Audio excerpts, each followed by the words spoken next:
¿Qué tal? Os doy la bienvenida a este nuevo análisis. Hoy vamos a meternos de lleno en un tema que es francamente fascinante, el histórico intento del ser humano por medir lo inmensurable, es decir, la mente humana. Es un viaje interesantísimo que nos va a llevar desde esos primeros intentos rudimentarios por cuantificar el intelecto hasta la superestructura científica que la comunidad utiliza hoy en día para medir, analizar y, en definitiva, comprender cómo y por qué nos comportamos como lo hacemos. Y para entender de qué estamos hablando exactamente, el psicólogo Carl Rogers dio en el clavo con esta cita. Fijaos bien, él describe la evaluación psicológica como la lente a través de la cual observamos el complejo tapiz de la mente. Es una metáfora simplemente perfecta, porque sin esa lente bien calibrada, el comportamiento humano nos parecería un caos total, un rompecabezas sin ninguna solución aparente. Esta lente, que se ha ido puliendo a lo largo de décadas de puro rigor científico, es justo lo que nos permite entender a las personas de una forma objetiva y real. Vale, pues esta va a ser nuestra hoja de ruta para hoy. Primero, veremos qué es exactamente la evaluación. Segundo, en qué se diferencia de la valoración. Tercero, cómo ha evolucionado el término. Cuarto, los grandes padres históricos de la disciplina. Y quinto, la diferencia entre psicología y evaluación. Vamos a por ello. Empezamos por el principio. Punto número 1. ¿Qué es la evaluación? El concepto fundamental. Básicamente, la evaluación psicológica es ese proceso superestructurado mediante el cual los profesionales estudian, miden y analizan nuestro comportamiento. Pero ojo aquí, porque el kit de la cuestión es la palabra medir. En psicología, poder medir de forma precisa lo es literalmente todo. Es lo que nos permite salir de la simple teoría y aplicar una investigación empírica. Pensemos por un momento.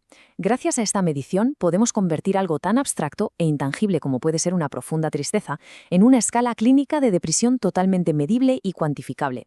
Y claro, eso es lo que finalmente nos permite proporcionar un tratamiento real y efectivo.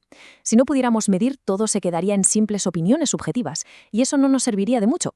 Pasamos al punto número 2. Evaluación frente a valoración. Dos términos que solemos mezclar en el día a día, así que vamos a ver las distinciones clave. Esta imagen lo ilustra a la perfección. La evaluación se centra única y exclusivamente en las personas. Su trabajo es explorar, examinar y recopilar información detallada sobre los individuos o los grupos. En cambio, la valoración va por otro lado. Se enfoca en objetos, en acciones o en programas. Valorar implica emitir un juicio, tomar decisiones sobre si un tratamiento médico o un método educativo concreto está funcionando o no. Y por supuesto, esa valoración se hace basándose siempre en los datos que previamente nos ha dado la evaluación. Es decir, son procesos que van de la mano, totalmente complementarios, pero el foco cambia radicalmente, de la persona al objeto. Vamos con el tercer apartado, la evolución de la terminología. Cómo hemos pasado del concepto médico de diagnóstico al de test y más allá. Es súper interesante ver cómo ha cambiado nuestra forma de llamar a las cosas a medida que maduraba la ciencia. Si viajamos a finales del siglo XIX, todo empezó llamándose psicodiagnóstico. Este término venía directamente de la psiquiatría y, claro, tenía un enfoque tremendamente médico, muy enfocado en identificar patologías y enfermedades. Luego, a principios del siglo XX, el enfoque da un giro y empezamos a hablar de test mentales, buscando medir el rendimiento, pero con tareas mucho más estandarizadas y objetivas. Y ya hacia mediados del siglo XX se consolida por fin el término de evaluación psicológica.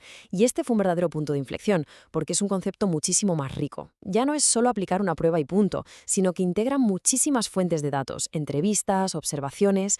Es básicamente ver la foto completa. Venga, seguimos avanzando. Sección 4. El desarrollo histórico. Vamos a conocer a los verdaderos pioneros de esta disciplina. Y aquí los tenemos. Lo que es verdaderamente fascinante de esta tabla es ver cómo cada uno de estos pioneros vino a resolver un problema metodológico súper concreto. Francis Galton, por ejemplo, trajo todo el rigor de la estadística para estudiar qué nos hace diferentes a unos de otros. Imaginaos esto, en su laboratorio de Londres medía cosas tan curiosas como la fuerza de un puñetazo o la agudeza visual de la gente para intentar encontrar patrones de comportamiento. Luego tenemos a Alfred Binet, que dio un salto tremendo.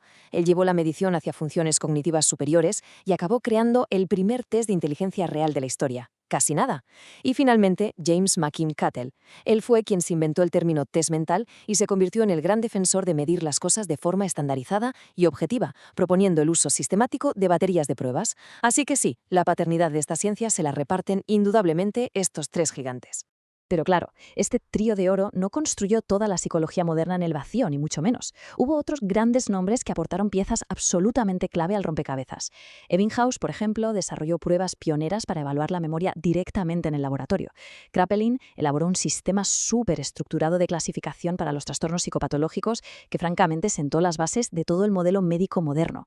Y luego, por supuesto, tenemos figuras legendarias como Freud y Jung que le dieron ese toque dinámico y psicoanalítico indispensable a la evaluación en la práctica clínica. Y si hacemos un repaso rápido por esta línea de tiempo entre 1910 y 1970, ¡wow! Vemos una auténtica explosión de innovación. Y muchas de estas herramientas nacieron por pura y dura necesidad. Pensad en las guerras mundiales. De repente los ejércitos necesitaban evaluar a cientos de miles de reclutas en un tiempo récord. De ahí salieron cosas como el cuestionario de personalidad de Woodworth o los test de inteligencia masivos del ejército, el alfa y el beta. Fueron estas aplicaciones a gran escala las que abrieron la puerta a que décadas después surgieran herramientas clínicas súper sofisticadas, herramientas icónicas como el famoso test de las manchas de tinta de Rorschach o la escala de inteligencia de Wechsler. En resumen, una verdadera época dorada creativa que sacó a la psicometría del laboratorio y la metió de lleno en la vida real. Y llegamos ya al último punto, sección 5, psicología frente a evaluación psicológica. Vamos a ver por qué no son exactamente lo mismo. Bueno, la clave para entender esto radica en el contraste de sus objetivos. Por un lado tenemos a la psicología general, que es la ciencia más teórica. Su trabajo fundamental es descubrir las grandes reglas del juego, esos principios universales que rigen el comportamiento humano a gran escala. Y por otro lado tenemos la evaluación psicológica, que es la aplicación eminentemente práctica y científica. Su misión es coger todos esos grandes principios teóricos de la psicología y comprobar de forma súper rigurosa si se cumplen o no en una persona o grupo concreto. Es decir, sirve para bajar toda esa gran teoría a la realidad de un paciente para poder diagnosticarle, orientarle o darle el tratamiento adecuado que necesita.